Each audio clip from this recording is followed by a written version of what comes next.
So let's start today with the concept of vectors. तो vectors basically आप लोगों ने जो पढ़ी हुई है अभी तक 9th 10th स्टैंडर्ड में, तो अभी तक मैंने जो भी आपको पढ़ाया है, इफ यू रिमेम्बर, आपने कुछ ना कुछ उसके बारे में आइडिया आपको you have got in the standard 9th standard 10th और even standard 8th in some particular boards, for example ICSE. ठीक है, बट आज जो हम पढ़ेंगे उसके बारे में हम स्टैंडर्ड 9th 10th में बहुत ज्यादा नहीं जानते हैं, सिर्फ शायद नाम जानते होंगे। ठीक है, so today we will start with the concept of vectors. We will start with the concept of vectors. ठीक है, तो सबसे पहला हमारा जो अंडरस्टैंडिंग होगा कि हम कोई भी फिजिकल क्वांटिटी जो पढ़ेंगे फिजिक्स में, फिजिकल क्वांटिटी मतलब लेट मी नेम सम। आपने ये सब फिजिकल क्वांटिटीज के बारे में ऑलरेडी आपको कुछ आइडिया है, जैसे कि force, you have heard about it, acceleration, you have heard about it, velocity, you have heard about it, work done, you have heard about it, power, you have heard about it, energy, you have heard about it, right. तो ये सब कुछ physical quantities हैं जिसके बारे में आप already standard 9th 10th में एक्वाइंटेड हो, at least you know the name, right, और थोड़ी बहुत उसकी डेफिनेशंस भी आपको पता है। ठीक है, तो बेसिकली जब हम वेक्टर्स की पढ़ाई करते हैं तो बेसिकली हमारा स्टार्टिंग पॉइंट होता है कि वी हैव फिजिकल क्वांटिटीज। कोई भी हम फिजिक्स में कोई भी एक नया कॉन्सेप्ट पढ़ेंगे, that is basically a physical quantity. ठीक है, इस फिजिकल क्वांटिटी की डेफिनेशन आपको टोटली दी जाएगी in the chapter units and dimensions, don't worry. तो मैं ये जो अभी कुछ टर्म्स यहाँ पे आपके सामने रख रहा हूँ, they all are examples of physical quantities, right. तो आप ऐसा समझ लो, फिजिकल क्वांटिटी मतलब फिजिक्स में यूज किया गया कोई एक नया टर्म, राइट, जिसका एक पर्टिकुलर फॉर्मूला है या जिसको हम किसी फॉर्मूला से लिंक कर सकते हैं, दे आर सम और द अदर फिजिकल क्वांटिटी। तो कॉन्सेप्ट क्या होता है कि ये जो फिजिकल क्वांटिटी है, ये फिजिकल क्वांटिटी कितने टाइप की होती है। तो जनरली अगर हम अपने सिलेबस को देखें तो ये फिजिकल क्वांटिटी बेसिकली हमें दो टाइप की मिलती है। एक होती है स्केलर, और दूसरी होती है vector. These are the two physical quantities that we know of, scalar and vector. These are the two physical quantities, right? Scalar and vector. अब कॉन्सेप्चुअली अगर हम देखें, बहुत से अगर आप कॉम्पिटिटिव के बुक्स देखोगे तो स्केलर की डेफिनेशन प्रोवाइडेड रहती है कि something it's a physical quantity which is having magnitude only but no direction. ठीक है, बिकॉज आप क्लासरूम सेशन में हो तो मैं थोड़ा सा इसमें आपको और क्लैरिटी देता हूँ। एक्चुअली स्केलर की कोई hardcore definition in standard text books मतलब ऐसे टेक्स्ट बुक जो कि वर्ल्ड रिनाउंड है, which is written by authors who are having great knowledge, scalar की कोई ऐसे डायरेक्ट डेफिनेशन नहीं आती है। हम जो पढ़ रहे हैं that is okay, but that is not something which will define scalar in a very unique way which is understandable by all। तो समझ में आ रही है बात? तो बेसिकली हम अपनी पढ़ाई कैसे स्टार्ट करेंगे, जो चीज डिफाइंड है, जो कि वेक्टर डिफाइंड है। वेक्टर की डेफिनेशन क्या होती है मैं अभी बताऊंगा। हम कैसे पढ़ेंगे कि हम देखेंगे कोई भी क्वांटिटी को अगर कैटेगराइज करना है, हम देखेंगे क्या वो क्वांटिटी वेक्टर है। अगर वो वेक्टर के जो रूल्स हैं उसको फॉलो करता है तो वो वेक्टर्स है। जो भी फिजिकल क्वांटिटी वेक्टर के रूल्स फॉलो नहीं करता उसे हम स्केलर में डाल देंगे। क्या समझे आप? हम वेक्टर की डेफिनेशन बहुत अच्छे से दे सकते हैं। In fact vector can be defined very well, right. So हम कोई भी फिजिकल क्वांटिटी, ये वेक्टर है या स्केलर है, हम उसको कैसे डिसाइड करेंगे? हम वेक्टर के रूल्स उस क्वांटिटी के ऊपर अप्लाई करेंगे। क्या ये वेक्टर है या नहीं, हम पूरा फोकस डालेंगे ये निकालने में कि क्या ये फिजिकल क्वांटिटी वेक्टर है या नहीं जो हमें प्रोवाइडेड है।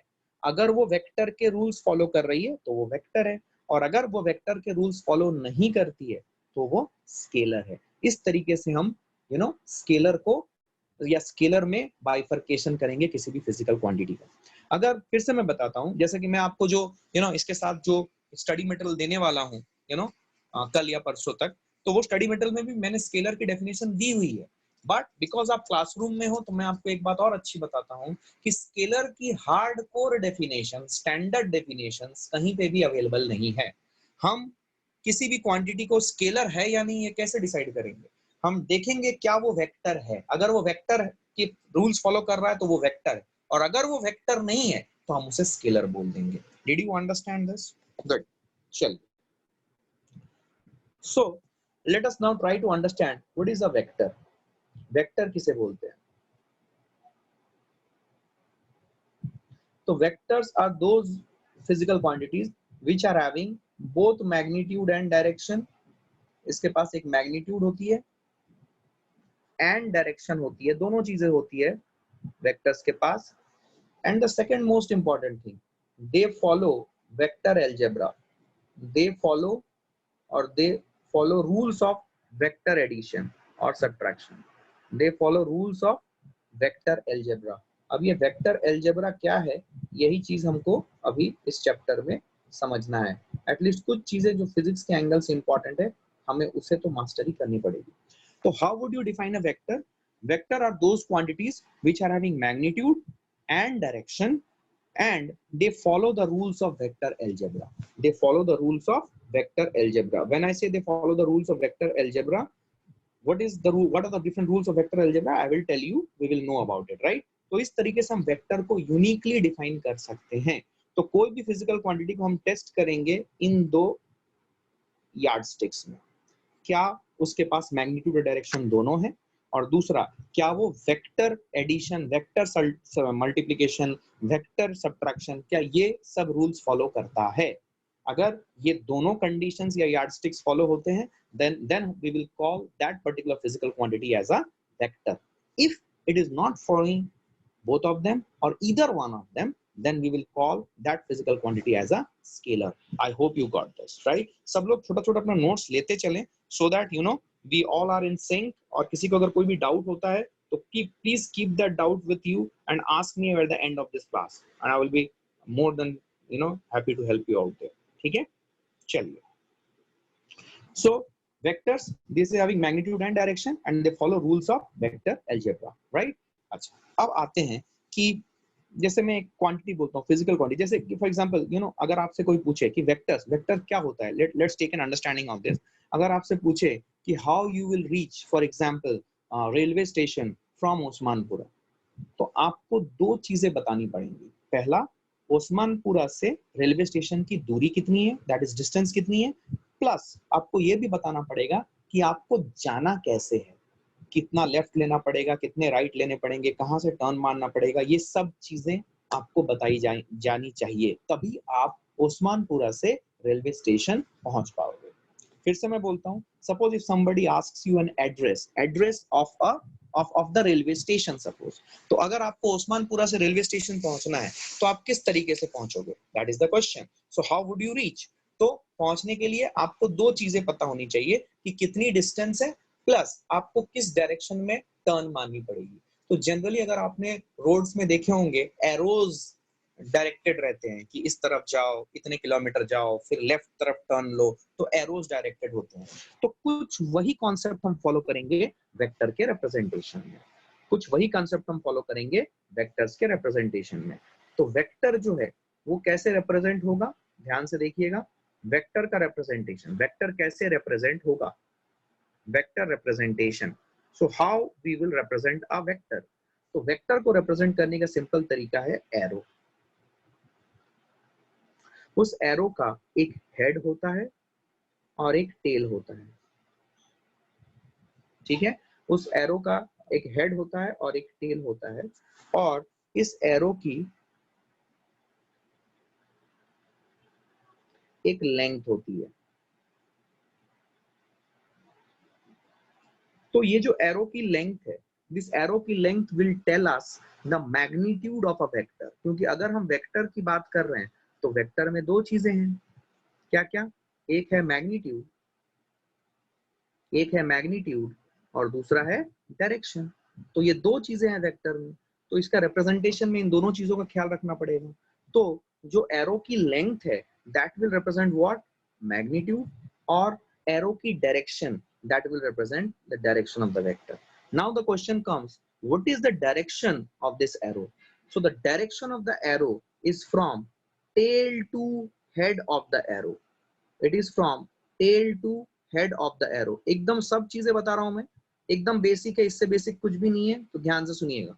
तो what is the direction of vector? The direction of vector is from tail to head, and what is the magnitude of the vector? Magnitude of the vector is the length, right? जो length है इस arrow की, that will represent magnitude, and direction will be from tail to head, ठीक है? That is how we will represent a vector.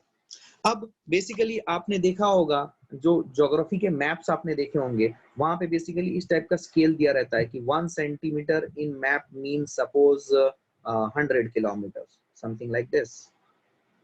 तो basically अगर मैं कोई एरो बनाऊं, वेक्टर बनाऊं, तो उस वेक्टर की जो लंबाई है, अगर सपोज मैंने ये स्केल यूज किया है, suppose the length of this arrow is 5 centimetre, then I would say that this particular vector की लेंथ या मैग्नीट्यूड जो है वो 500 किलोमीटर है, because each centimetre is representing 100 kilometre, ठीक है? लेकिन actually you know when we are solving problems, we do not require to draw it on scale.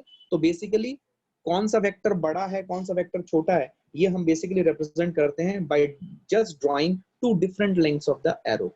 जो छोटा लेंथ का है वो साफ साफ बता देता है कि इसकी मैग्नीट्यूड छोटी है बिकॉज इसकी लंबाई छोटी है, और जो बड़ा लेंथ वाला है दैट विल रिप्रेजेंट कि इसकी मैग्नीट्यूड ज्यादा है। तो उस केस में हम जनरली प्रॉब्लम सॉल्विंग में कोई स्केल वेल यूज नहीं करते, जैसे मैंने यहाँ पे 1 सेंटीमीटर और 100 किलोमीटर दिखाया है, that is only for your understanding purpose, ठीक है? आई होप यू गॉट दिस। तो वेक्टर को रिप्रेजेंट करने का तरीका जैसे हमने देखा, it will be represented with an arrow.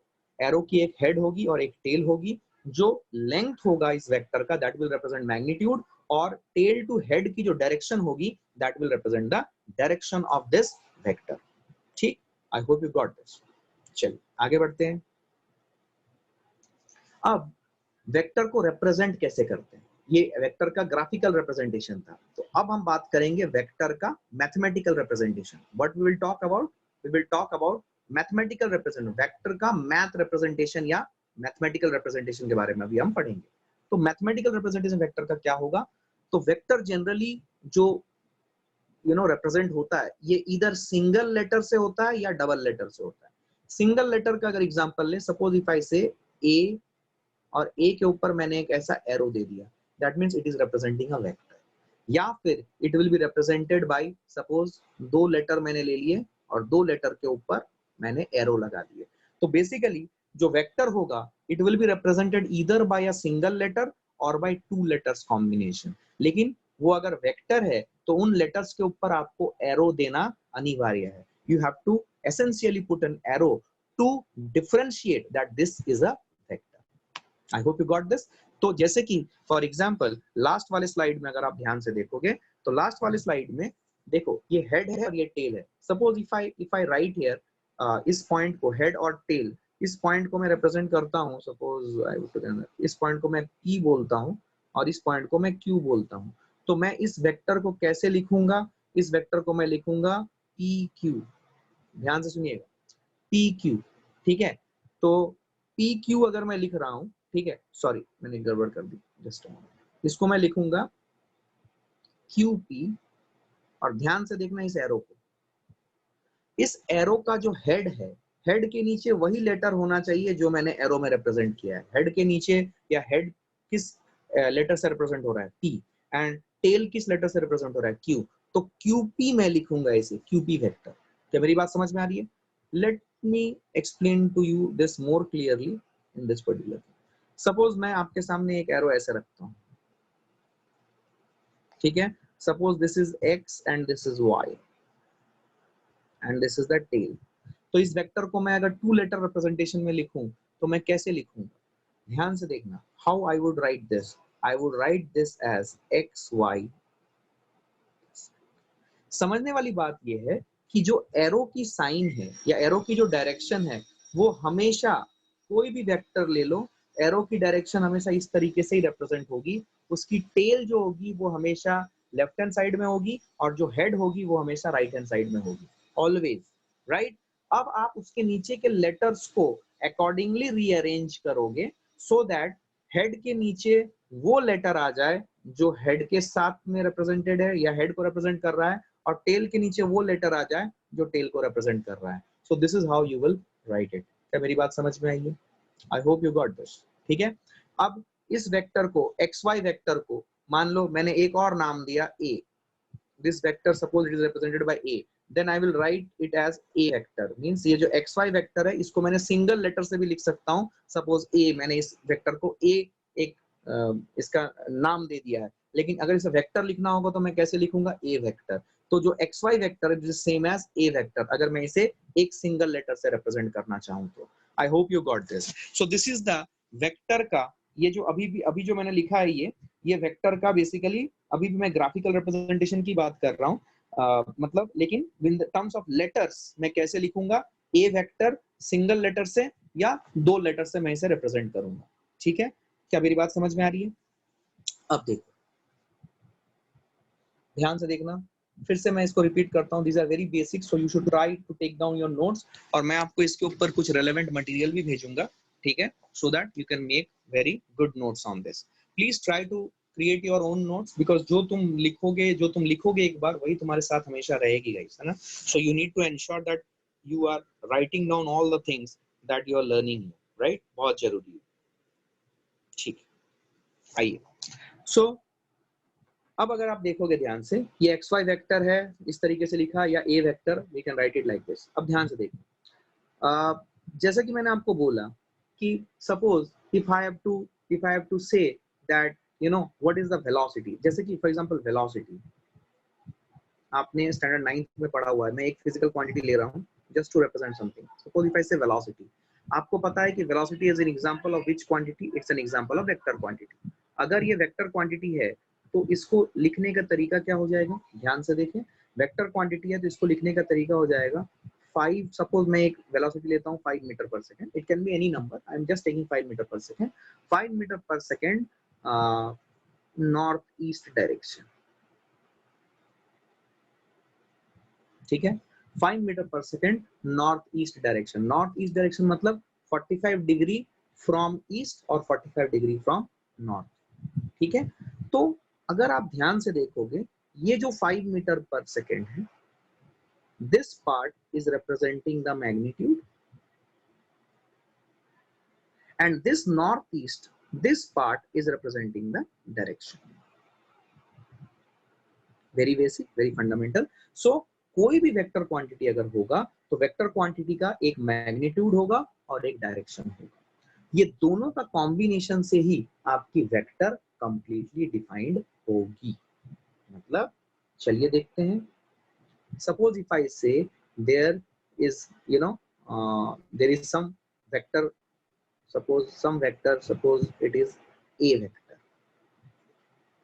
तो इसकी दो चीजें होंगी, it will be made up of two things.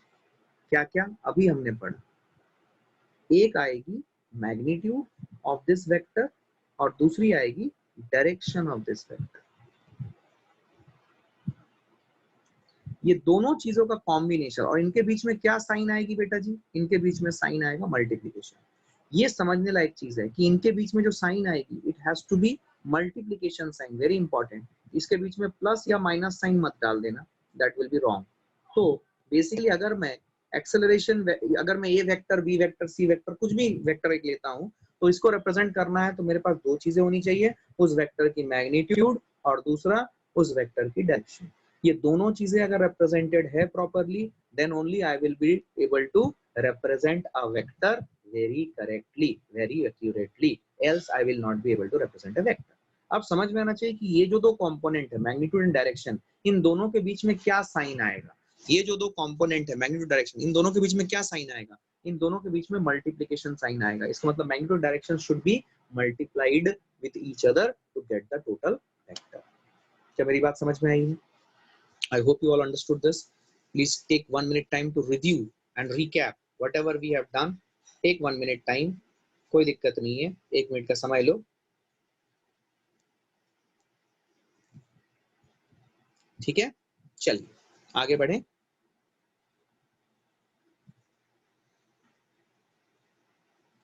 चलिए, हमने अभी क्या सीखा, अगर मैं क्विकली एक रिकैप करूं तो कोई भी वेक्टर है तो वेक्टर को रिप्रेजेंट करने के लिए एक मैग्नीट्यूड होना चाहिए और एक डायरेक्शन होना चाहिए। तो मैथमेटिकल रिप्रेजेंटेशन में मैग्नीट्यूड और डायरेक्शन दोनों मल्टीप्लिकेशन साइन से कनेक्टेड रहेंगे, then only I will be able to I will to make a complete vector, right? कभी भी ऐसा नहीं होगा कि वेक्टर का सिर्फ आप वेक्टर बोल रहे हो और उसके सिर्फ मैग्नीट्यूड है, दैट विल बी रॉन्ग। एक वेक्टर अगर है तो उसके साथ मैग्नीट्यूड के साथ साथ डायरेक्शन भी होना जरूरी है, अदरवाइज वो वेक्टर नहीं है। ठीक है, आई होप यू अंडरस्टूड दिस। अब देखिए फॉर एग्जांपल अभी अभी जो हम बेसिकली कर रहे हैं, हम वेक्टर को रिप्रेजेंट कैसे करते हैं वो देखा। सबसे पहले मैंने आपको बताया कि वेक्टर को सिंगल लेटर या मल्टीपल लेटर से रिप्रेजेंट कर सकते हैं, उसके ऊपर एक एरो देना जरूरी है। एरो की डायरेक्शन कैसी होगी मैंने बताया था आपको, ठीक है, दैट इज इंपॉर्टेंट। तो अब बेसिकली हम क्या करेंगे कि अब हम कुछ वेक्टर्स में जो वेक्टर की मैग्नीट्यूड है, ये मैग्नीट्यूड को कैसे रिप्रेजेंट करते हैं, क्या कैसे निकालते हैं, एक्सेट्रा एक्सेट्रा, उनके ऊपर थोड़ी सी बातचीत करेंगे। ठीक है, आइए। सपोज फॉर एग्जांपल मैं एक वेक्टर बोलता हूं, let us represent one vector as a vector, let us say this is a vector. Vector को मैं सिंगल लेटर से भी रिप्रेजेंट कर सकता हूं या डबल लेटर से रिप्रेजेंट करता हूं। ये सिंगल लेटर से रिप्रेजेंट किया, डबल लेटर से मान लो मैं एक वेक्टर को बोलता हूं ए बी वेक्टर। ठीक है, जैसे कि मैं अभी प्रीवियस स्लाइड में आपको बता चुका हूं, किसी भी वेक्टर की एक मैग्नीट्यूड होगी और एक डायरेक्शन होगी। तो इसकी जो मैग्नीट्यूड है that will be represented bye, ये ए वेक्टर को दो डंडों के बीच में रख दो, इसे हम लोग बोलते हैं मॉड्यूलस। इसके बीच में रखो, दो डंडों के बीच में रखो, that is known as modulus, और you can represent simply as A. फिर से सुनो, जैसे ए वेक्टर हुआ, this is a vector we know, right? तो इसका एक मैग्नीट्यूड होगा और एक डायरेक्शन होगा। तो मैग्नीट्यूड हम कैसे रिप्रेजेंट करेंगे?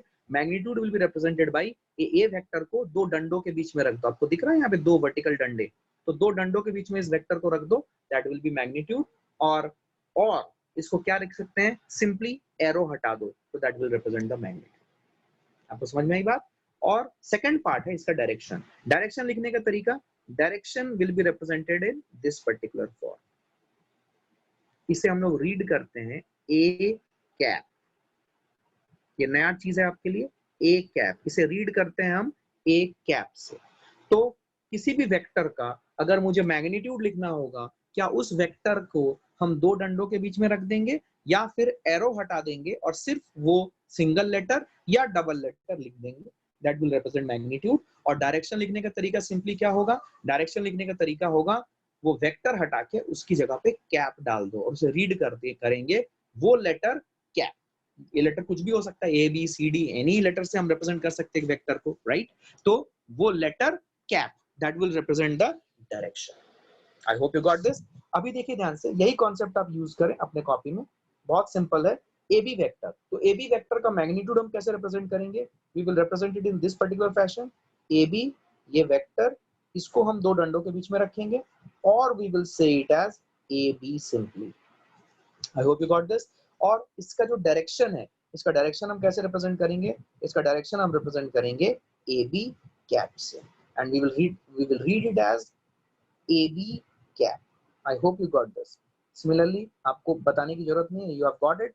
अगर मैं मान लो एक वेक्टर लेता हूं एक्स वाई वेक्टर, इसके बारे में सब जानेंगे, ठीक है? एक छोटा सा एक्सरसाइज करेंगे, इसके बारे में सब जानेंगे। एक्स वाई वेक्टर, तो मान लो ये वेक्टर ऐसे है, तो ग्राफिकली अगर हम इस वेक्टर को एरो से ड्रॉ करें तो अपने को एक बात समझ में आती है कि इस एरो का टेल है एक्स पे, इसका मतलब एक्स यहाँ पे होगा और वाई यहाँ पे होगा। आई होप यू गॉट दिस। पहला चीज तो ये क्लियर कर लो, ठीक है? इस एरो की जो लंबाई होगी that will represent the magnitude. पर मैग्नीट्यूड को मैथमेटिकली या रिप्रेजेंटेशन वाइज कैसे लिखेंगे? एक्स वाई वेक्टर का मैग्नीट्यूड होगा, इधर आप लिखो एक्स वाई वेक्टर को दो डंडों के बीच में, या फिर आप लिखो X Y, simply X Y, arrow हटा दो। Is this the way in which we will write the magnitude? और डायरेक्शन लिखने का तरीका अभी बताया गया है आपको, क्या एक्स वाई के ऊपर एक कैप डाल देंगे, that will represent the direction. I hope you got this. इसका मतलब ये हुआ कि सपोज वी प्रीवियस स्लाइड को अगर हम देखें, अगर हमारे पास एक ए वेक्टर है तो actually this is a vector का मॉड्यूलस इनटू ए कैप, और this is A into A cap. क्या इन दोनों में से कोई भी तरीके से मैं लिख सकता हूँ ए वेक्टर को कि उसकी मैग्नीट्यूड होगी और उसकी डायरेक्शन होगी, और इन दोनों के बीच में क्या साइन है? कुछ नहीं मेंशन किया है, मतलब यहाँ पे प्लस माइनस नहीं है, यहाँ पे क्या साइन है? मल्टीप्लीकेशन। क्या बात समझ में आ रही है? तो A into A cap will completely represent A vector. I hope you got this. ठीक है, सबको ये बात समझ में आई है? बहुत बेसिक चीजें हैं, लेकिन ये एकदम क्लैरिटी लेते रहो, आपको कोई दिक्कत नहीं आएगी। आई होप यू अंडरस्टूड दिस। ठीक है, आई होप यू अंडरस्टूड दिस। आइए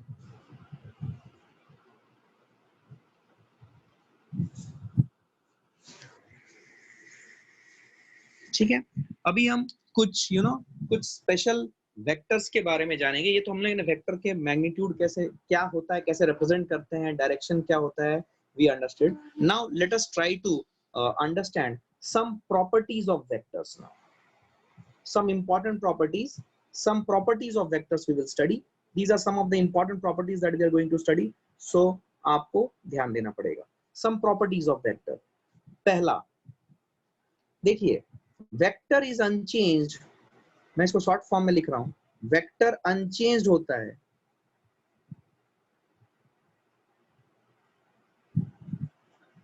if it moves parallel to itself. What is the meaning of it? Vector unchanged रहेगा if it moves parallel to itself. Parallel to itself मतलब suppose if I say that I am having a vector like this, ये मेरा vector है तो मुझे head और tell दोनों represent करना पड़ेगा। सपोज मैं इस वेक्टर को ये इसका लाइन ऑफ एक्शन है, जिसे मैं जब आपको नोट्स दूंगा आपको समझ में आएगा, इसे इसका सपोर्ट भी बोलते हैं। जो लाइन ऑफ एक्शन होगा that is the support, that is also called as a support. एक टर्मिनोलॉजी है, घबराइए मत। तो जो लाइन ऑफ एक्शन, इसको लाइन ऑफ एक्शन बोल सकता हूं मैं, एलओए, या फिर इसको एक और नाम होता है विच इज सपोर्ट। ठीक है, जो वेक्टर का लाइन ऑफ एक्शन होता है। ठीक है, इसको सपोर्ट भी बोलते हैं या लाइन ऑफ एक्शन, दोनों में से कुछ भी बोल सकते हैं।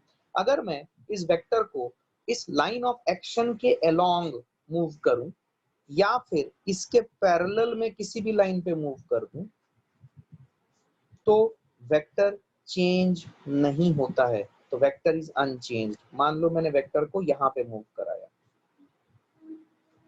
तो मैंने वेक्टर को क्या किया, मैंने वेक्टर को parallel to the line of action shift किया है, या फिर वेक्टर को मैं उठा के यहाँ यहीं पे रख देता हूं, लेकिन वही लाइन ऑफ एक्शन में थोड़ा सा आगे शिफ्ट कर देता हूं। तो ये सारे वेक्टर्स जो हैं ये सेम वेक्टर ही हैं, ये अनचेंज्ड हैं, they are not changed at all. समझ में आया?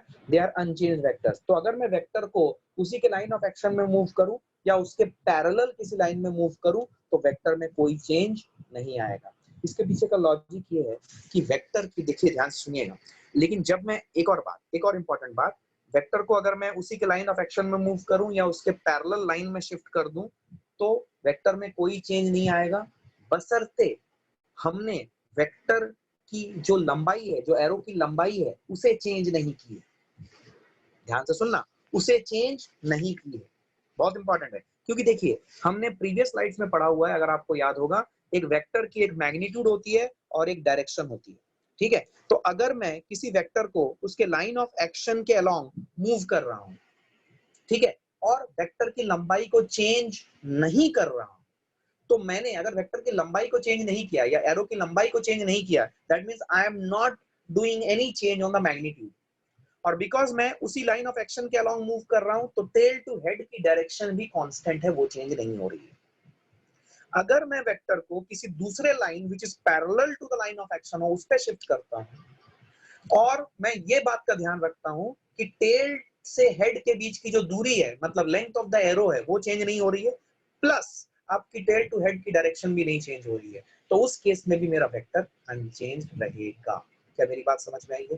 तो ट्रांसलेशन करते वक्त, मतलब वेक्टर को अगर मैं ट्रांसलेट करा रहा हूं तो उसे इधर लाइन ऑफ एक्शन के अलोंग ट्रांसलेट कराऊं, या जिसे हम सपोर्ट बोलते हैं उसके अलोंग ट्रांसलेट कराऊं, या फिर सपोर्ट या लाइन ऑफ एक्शन के पैरेलल किसी भी लाइन पे मैं उसे शिफ्ट करूं, तो उसमें कोई भी चेंज नहीं आएगा। लेकिन जब मैं ये कर रहा हूं, मुझे ये इंश्योर करना पड़ेगा कि टेल से हेड के बीच की जो दूरी है वो चेंज नहीं हो रही है। अगर वो चेंज कर दूं तो वेक्टर बदल जाएगा। What I mean is this, suppose let me take, this is one line, this is second line, this is third line. Just I am explaining you. Suppose all these are parallel, all these are parallel. मान लो मेरे पास एक vector है, original जो मेरा vector है वो यहाँ पे है,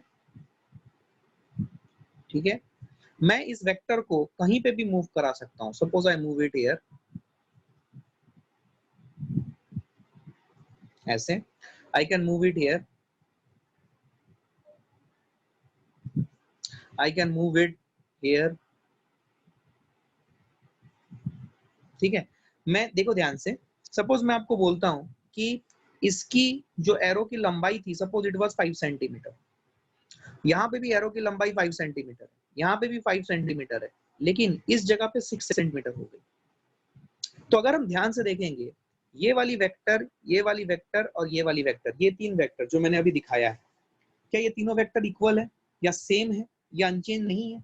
लेकिन जो चौथा वाला वेक्टर है वो अनचेंज हो गया, यस और नो, दिस इज अनचेंज्ड, वो चेंज हो गया, this is a changed vector. Why? Because आपने डायरेक्शन कोई चेंज नहीं किया है, टेल टू हेड की डायरेक्शन आपकी कांस्टेंट है, बिकॉज आपने पैरेलल लाइंस के ऊपर शिफ्ट किया है, लेकिन आपने उस एरो की लंबाई बदल दी। तो अगर आपने उस एरो की लंबाई बदल दी तो आपने वेक्टर बदल दिया। समझ में आ रहा है मेरी बात? ये बहुत इंपॉर्टेंट बात बोल रहा हूँ मैं। तो इस डायग्राम के साथ साथ मैं आपको यहाँ पे कॉन्सेप्ट देता हूँ जो कि आपके दिमाग में एकदम सेट होना चाहिए। अगर मेरे पास कोई वेक्टर क्वांटिटी है, इस बात से अपने को ये समझ में आ रहा है कि अगर मेरे पास कोई वेक्टर क्वांटिटी है, तो वेक्टर क्वांटिटी में बिकॉज एक मैग्नीट्यूड भी होता है और एक डायरेक्शन भी होता है, दोनों चीजों का समावेश होता है वेक्टर में। तो हमें एक बात समझ में आनी चाहिए कि अगर अगर मैं मैग्नीट्यूड चेंज कर दूं, डायरेक्शन इंटैक्ट रखूं, तब भी मेरा वेक्टर चेंज हो जाएगा। अगर मैं मैग्नीट्यूड इंटैक्ट रखूं बट डायरेक्शन चेंज कर दूं, तब भी मेरा वेक्टर चेंज हो जाएगा। और अगर मैं मैग्नीट्यूड डायरेक्शन दोनों बदल दूं, तब तो डेफिनेटली मेरा वेक्टर चेंज हो। इसका मतलब वेक्टर क्वांटिटी में अगर मुझे चेंज लाना है तो मैं कैसे लाऊंगा? मैं इधर मैग्नीट्यूड बदल दूंगा या डायरेक्शन बदल दूंगा या दोनों बदल दूंगा, तो मेरा वेक्टर क्वांटिटी चेंज हो जाएगा। Did you understand this? I hope you get this. This is very simple. अभी तक कोई दिक्कत नहीं, so far so good, right? No issue. चलिए आगे बढ़ते हैं, आगे बढ़ते हैं, आइए।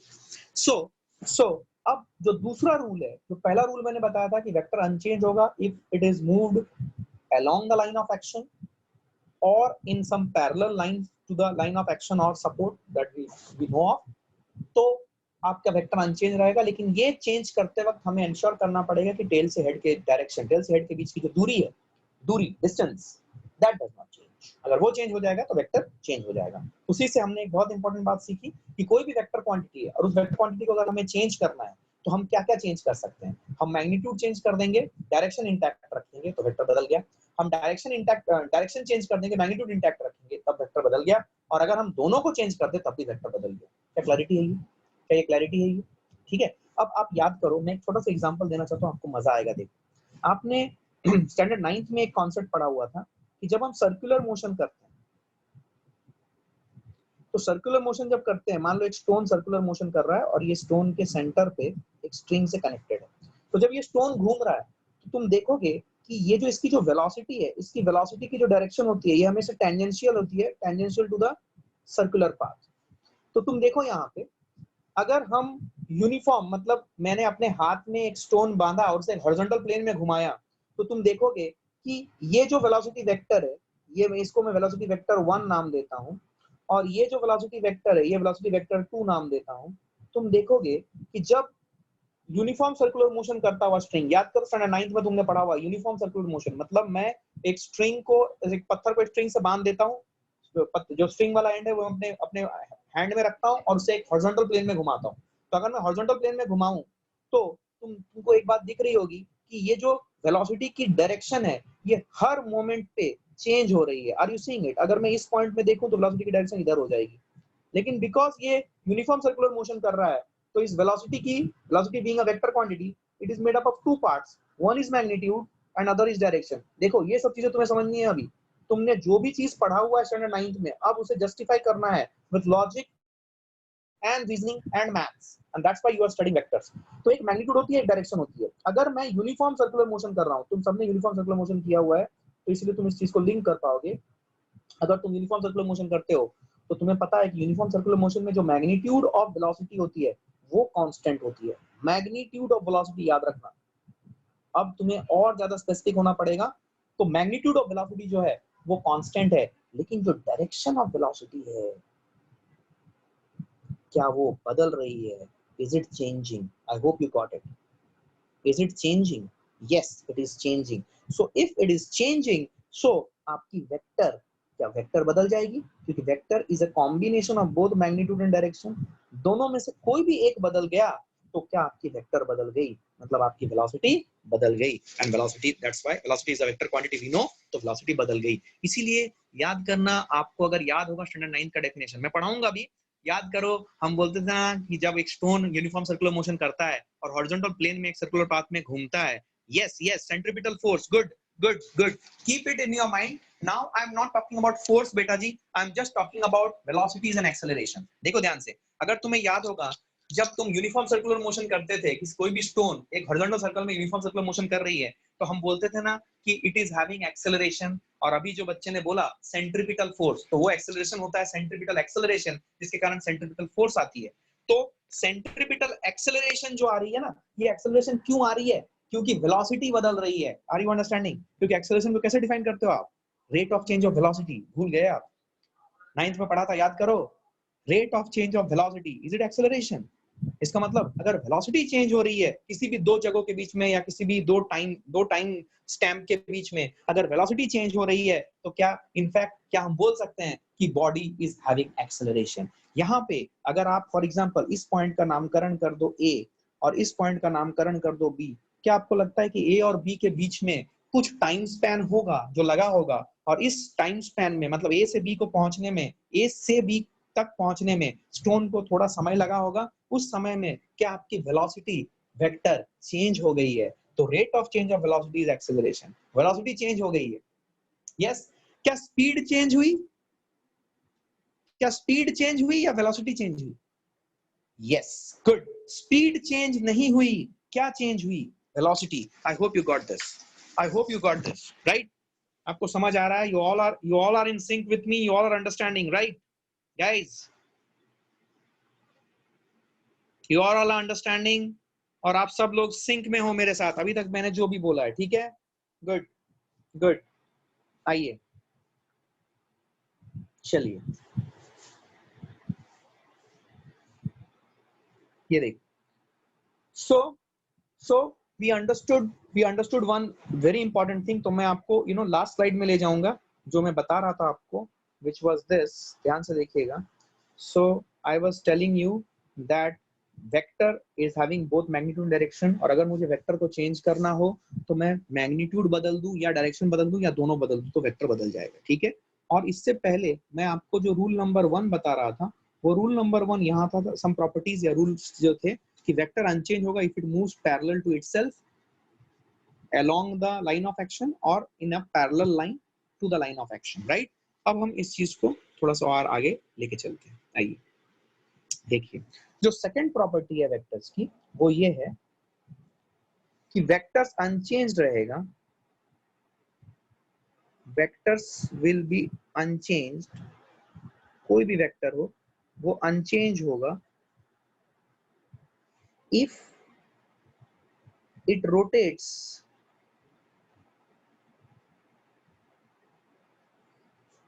by 2 pi or its multiple.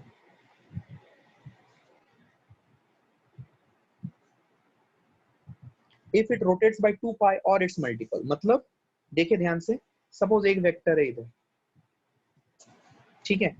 ये इसका टेल है. आप इसे 2 पाई से रोटेट कर दोगे. 2 पाई से रोटेट कर दोगे मतलब मान लो ऐसे घुमा के ऐसे ले आए, तो क्या फिर से वो इधर ही आ जाएगा? मान लो आपने घुमाना शुरू किया, मैं येलो से दिखा रहा हूँ.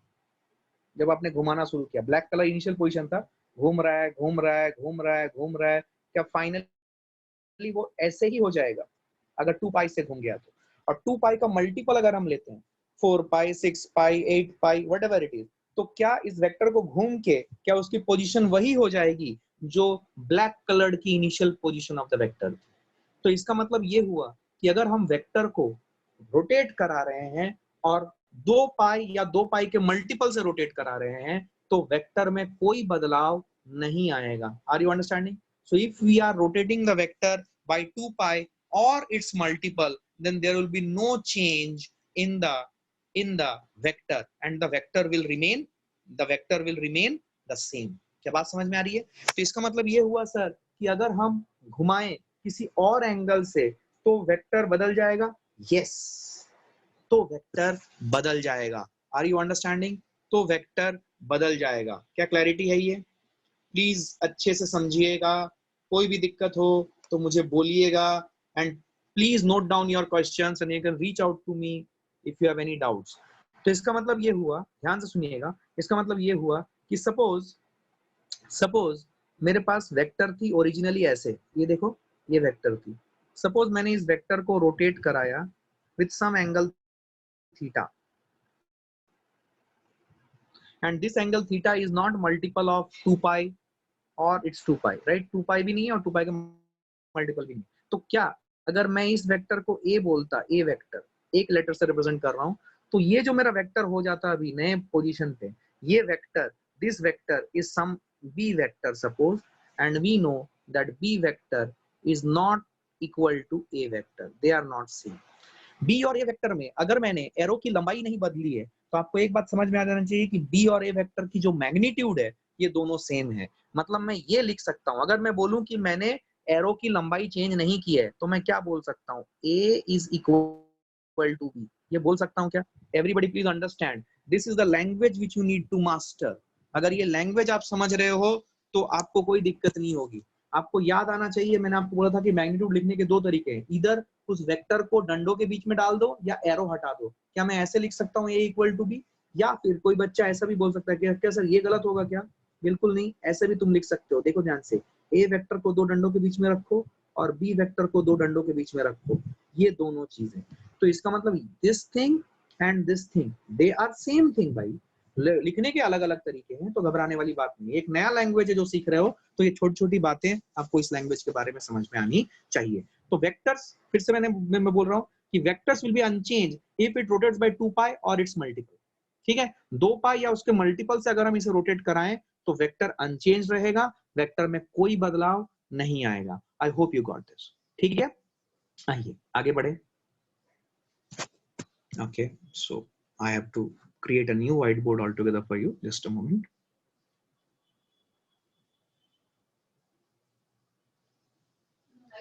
Okay. Now listen to me.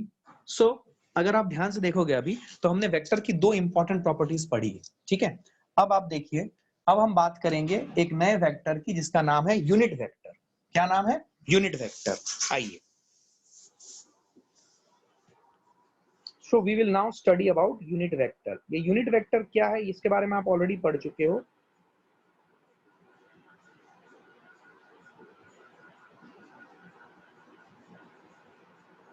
ये यूनिट वेक्टर क्या है इसके बारे में आप ऑलरेडी पढ़ चुके हो। याद है मैंने आपको बताया था कि कोई भी वेक्टर होगा तो उसका एक मैग्नीट्यूड होगा जो ऐसे लिखा जाएगा और उसका एक डायरेक्शन होगा जो कैप से लिखा जाएगा। तो ये जो एक कैप आपने बोला है, इसी एक कैप को आप यूनिट वेक्टर बोलते हो। This is the unit vector. ठीक है, this is the unit vector. तो यूनिट वेक्टर क्या है? कोई भी वेक्टर जब हम लिखते हैं तो उसकी एक मैग्नीट्यूड होती है और उसकी एक डायरेक्शन होती है। जो डायरेक्शन एक कैप के साथ लिखा जाता है, या बी कैप या एक्स वाई कैप, कुछ भी कैप वाला, मैंने बोला था ना, read it as letter, one letter और डबल लेटर का कॉम्बिनेशन कैप, बताया था मैंने आपको, याद आ रहा है आपको? तो ये जो कैप वाला चीज लिखा था, दैट इज एक्चुअली, उसको एक नया नाम दिया गया है यूनिट वेक्टर। कोई खास बात नहीं। क्या बात समझ में आ रही है? आइए यूनिट वेक्टर के कुछ स्पेसिफिक प्रॉपर्टीज देखेंगे। यूनिट वेक्टर की यूनिट वेक्टर की मैग्नीट्यूड क्या होती है? यूनिट वेक्टर की मैग्नीट्यूड होती है 1। It's always unity. Unit vector की मैग्नीट्यूड हमेशा 1 होती है। ठीक है, and unit vector is unitless. Very important, ध्यान से सुनिएगा, यूनिट वेक्टर की कोई यूनिट नहीं होती है। यूनिट वेक्टर की मैग्नीट्यूड हमेशा 1 होती है और यूनिट वेक्टर की कोई यूनिट नहीं होती है। It's unitless unit vector. ठीक है, उसकी कोई यूनिट नहीं होती है। Its purpose, its only purpose is to show what? Its only purpose is to show direction. Its only purpose is to show direction. You should understand it very well. Its only purpose is to show direction. फिर से सुनो, unit vector उसकी magnitude 1 होती है, उसकी कोई unit नहीं होती है, it is unitless and it shows what, its objective is to show what, its objective is to show direction, it will only show you direction। ठीक है, that is what is the meaning of unit vector। ठीक है, अब इस unit vector को निकालते कैसे हैं, उसको कैसे निकालेंगे वो हम बाकी की कैलकुलेशंस में करेंगे, बट ये है यूनिट वेक्टर की बेसिक प्रॉपर्टी। तो यूनिट वेक्टर की मैग्नीट्यूड हमेशा क्या होगी, 1 होगी, हमेशा 1 होगी। ठीक है, अच्छा अब हम बात करते हैं कि ये यूनिट वेक्टर निकाले कैसे, आइए, बट होल्ड ऑन, ठीक है बता देता हूँ मैं, चलो देख लेते हैं इसको। न्यू व्हाइट बोर्ड क्रिएट करता हूँ। यूनिट वेक्टर निकाले कैसे, ये देखो ध्यान से, आपको याद है, so we consider direction as the unit vector always, yes, whenever you are representing the vector in this particular fashion, listen to me properly, this is the question that came in, whenever we are representing the vector in this particular fashion, whenever we are writing, suppose it is a vector equal to a into a cap, this a cap will always be representing what, the direction wala part, and this a without arrow wala part, that will represent what, that will represent the magnitude। I hope you got this, that will represent what, that will represent the magnitude। ठीक है, तो a vector is equal to a into a cap, where a represents the magnitude and a cap represents the direction, and this a cap is magnitude, it's a cap, that is the unit vector, and its magnitude is always 1, it has to be unitless।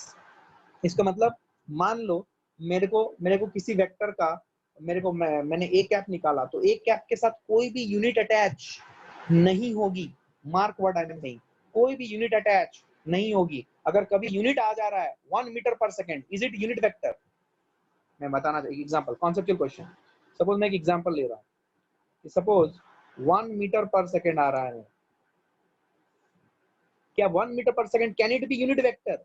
It cannot be unit vector, no it cannot be unit vector. भले इसकी magnitude 1 हो, भले इसकी magnitude 1 हो, but ये unit vector नहीं है। ये यूनिट वेक्टर, इसे यूनिट वेक्टर होने से किसने रोका? What has stopped it from becoming a unit vector? This unit of meter per second. This is not required. When I am saying unit vector, it always has to be unitless. It should not be having any unit. Very good, Yashpal. Correct. चलो, अब देखो ध्यान से। So we understood this. What is the meaning of unit vector? अब देखो ध्यान से, मैं एक नया व्हाइट बोर्ड क्रिएट करता हूँ आपके पास। Suppose if I am taking a vector, PQ vector, मैंने अभी 2 लेटर वाला टाइप यूज किया है, तो PQ वेक्टर को लिखने का तरीका क्या होगा, इसको एक लिखेंगे PQ, that will be the magnitude of PQ vector, और दूसरा वाला पार्ट जो होगा वो PQ कैप होगा। सो देयरफॉर इससे मुझे समझ में आया कि जो PQ कैप है इसको मैं कैसे रिप्रेजेंट कर सकता हूँ, I can do PQ vector upon PQ। क्या ये वैलिड ऑपरेशन है? बहुत से बच्चों के दिमाग में आ रहा होगा, सर क्या ये वैलिड ऑपरेशन है? ये बिल्कुल वैलिड ऑपरेशन है बेटा जी। इसीलिए मैंने आपको बताया था कि वेक्टर के जो 2 कंपोनेंट्स हैं, मैग्नीट्यूड एंड डायरेक्शन, इनके बीच में क्या साइन होता है? मैंने बताया था, इनके बीच में मल्टीप्लिकेशन साइन होता है। डॉट डाला मैंने, डॉट मींस मल्टीप्लिकेशन आल्सो। तो क्या PQ कैप को आप लिख सकते हो PQ वेक्टर बाय PQ? मतलब अगर किसी वेक्टर को उसके मैग्नीट्यूड से आप डिवाइड कर दो तो आपको क्या मिलेगा? Unit vector whose aim is only to give you direction, whose aim is only to give you direction। क्या मेरी बात समझ आई है? अब समझिए इस बात को। मैं एक एग्जांपल देता हूं, आपको क्लैरिटी आएगी। ये देखिए, सपोज इफ आई से कि velocity is 5 metre per second, velocity is 5 metre per second north west, this is the velocity suppose. तो अगर मुझे यूनिट वेक्टर निकालना है, unit vector objective is to just show you direction, तो मुझे अगर unit vector निकालना है, this is velocity vector, suppose this is velocity vector, तो अगर मुझे v कैप निकालना है, तो according to the formula that I have learned here, pq cap is equal to pq vector by pq, I will write v cap as v vector upon v, v vector upon v। अब यहाँ पे concept ध्यान से सुनना, तो मैं क्या लिखूंगा? v vector will be 5 metre per second north west divided by v, v is the magnitude. अब मैग्नीट्यूड जो होता है, ये मैग्नीट्यूड सिर्फ नंबर नहीं हो सकता। अब मैं आपको बता रहा हूं, ये यहाँ पे मैं स्टार मार्क करके एस्ट्रिस दे रहा हूँ, एस्ट्रिस, ये क्रॉस मतलब गलत नहीं है भाई, एस्ट्रिस कहिए। क्या बात समझ में आई है? तो 5 metre per second north west divided by magnitude which is v, and I am writing magnitude as 5 metre per second. तो कॉन्सेप्ट ये है कि जब मैं मैग्नीट्यूड लिखूंगा ना वेक्टर रिप्रेजेंट करते वक्त, ध्यान से सुनना, वेक्टर रिप्रेजेंट करते वक्त एक वाला पार्ट, ये वाला जो पार्ट है, पहला वाला part pq that is the magnitude, और दूसरा वाला पार्ट जो है that is the direction which is the unit vector.